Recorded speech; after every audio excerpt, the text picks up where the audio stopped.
Of all the dangerous game Africa offers up, the Cape buffalo is the most plentiful, and for that reason, more hunters pursue him each season than any other dangerous game species.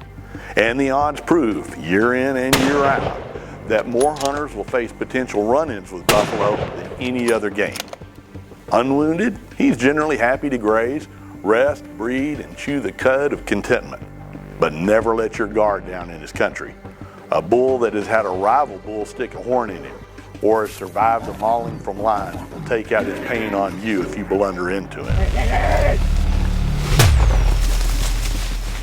But wound him, and as the Top Gun song says, you are definitely on the highway to the danger zone.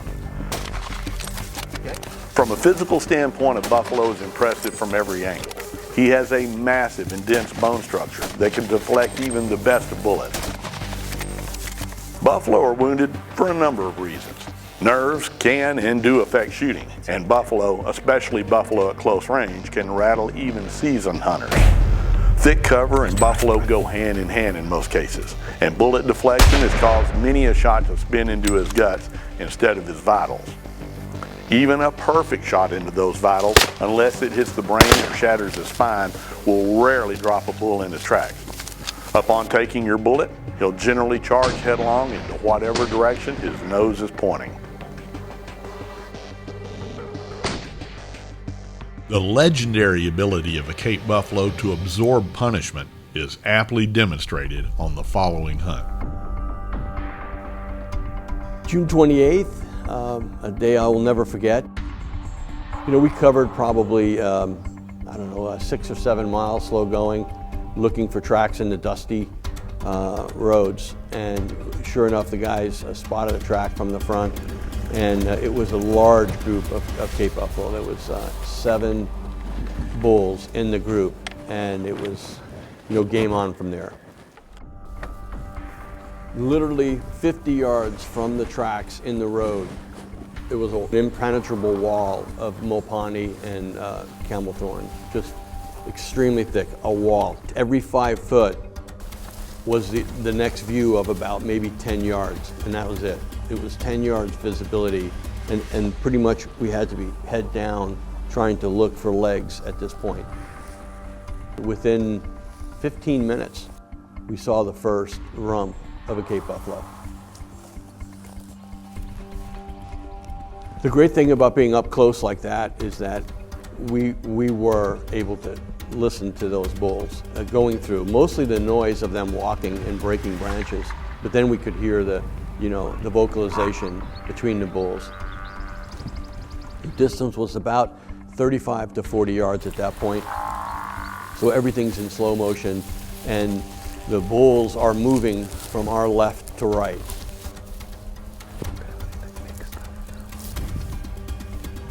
My lifelong hunting partner, Dominic Lopano, was really looking also for a sable. So he had his 300 Norma mag, just in case, we came across it. But he was really excited to be on the stalk with me for Cape buffalo. And at that point, I thought to myself, we're probably going to be 21 yards when that bull emerged. He was tracking through the trees. And if that was the right bull, we were going to end up at 21 yards. I didn't feel comfortable in the sticks, so I knew offhand, that I'd be able to make the shot. And he hooked back around to find me.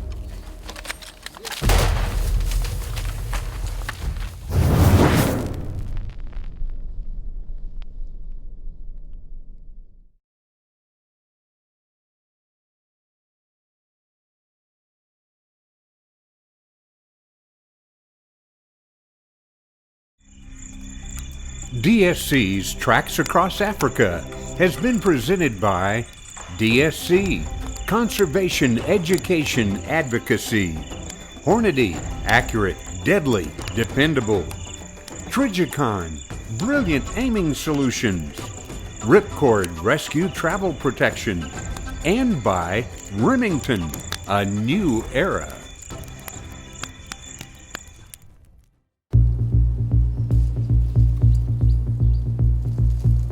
When I first saw the bull, it was in very heavy mopani coming through the trees, and I had my Swarovskis up, and I saw the right side and heavy boss, and I said, yes, this is definitely a great bull. They're standing here in that thick stuff. You see this black? Yeah, they're riding that thick stuff. Definitely well over 40 and definitely old and hard horn. Put the binoculars down, and again, offhand, I waited for a place that he was going to come into.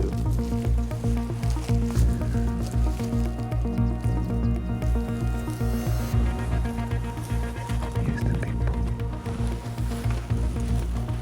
See, here he is. How big is he?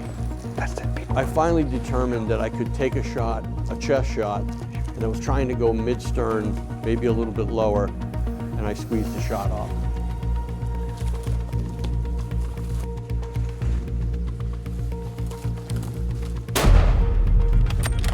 Just wait.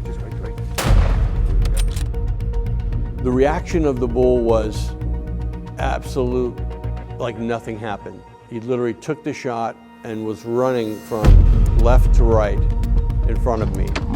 I bolted and followed, and unfortunately, I don't think the camera caught this, but my second shot was a smooth shot, and I felt really good with the shot. It felt really good. At that point, I thought, two good shots, I figured he'd move off and we'd hear a death bellow. Unfortunately, that was not the case here.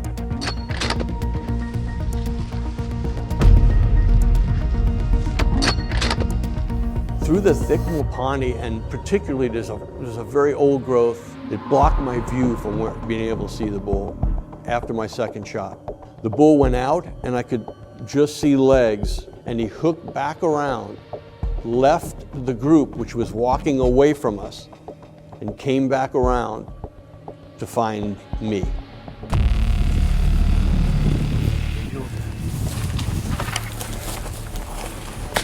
Shoot him, Julius. Shoot him. Julius!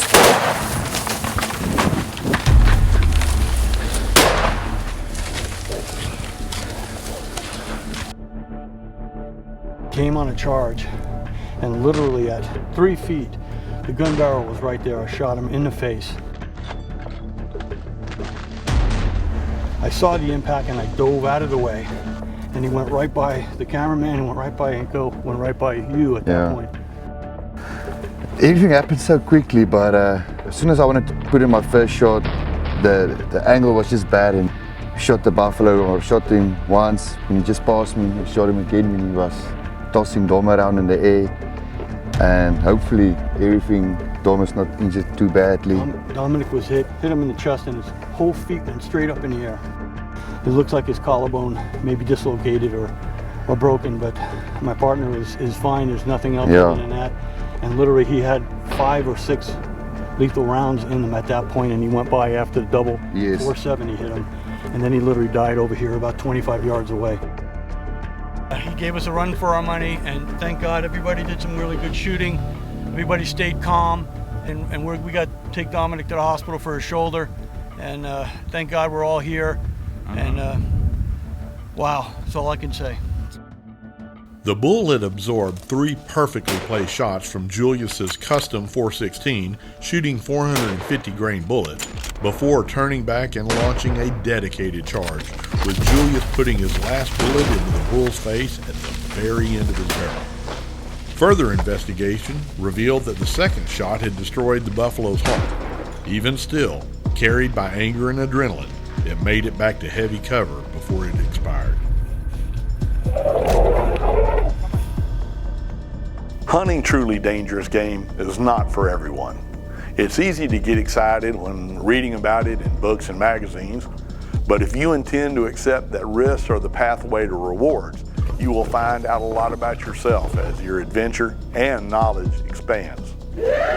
Yet the risks are real, with danger and even death sometimes hovering near, ready to add you to a terrible list if bad shooting or bad luck suddenly visits.